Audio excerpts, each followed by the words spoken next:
Dugan pang mga balita sa Mindanao. Makauban nato si Efren Mamak live sa General Santos City. Efren.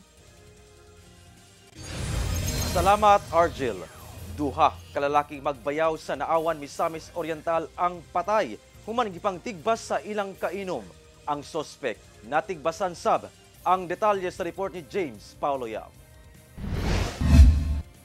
Patay na dihang napalgan sa ilang mga silingan kining duha ka mga lalaking biktima nga magbayaw nga edad sa 67 anyos ug 52 anyos sa Purok Linangkayan sa Naawan, Misamis Oriental pasado alas 7 sa gabi adlong Martes. Sa video nga kuha sa usa ka netizen, makita pa ang usa ka lalaking nagpungko gawas sa usa ka balay ug naligo sa iyang kaugalingong dugo. Sumala sa investigasyon sa Naawan PNP na ang sospek nag-edad og 48 anyos ang higala lang sab sa duha ka mga biktima.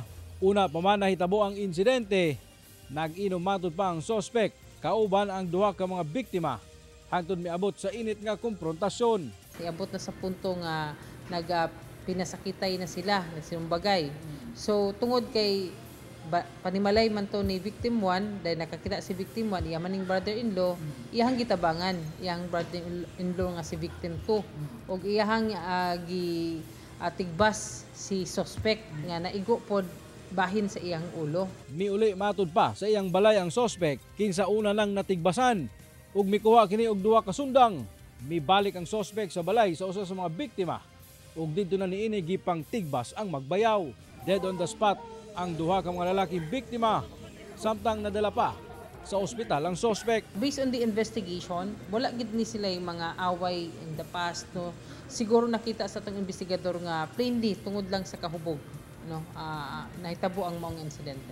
Sa karon ana-ana sa luwas nga kahimtang ang sospek ug nakagawas na sa ospital. Posible kining mag-atubang og kasong murder. Wala pa kini pahayag sa insidente hasta ang pamilya sa biktimang magbayaw.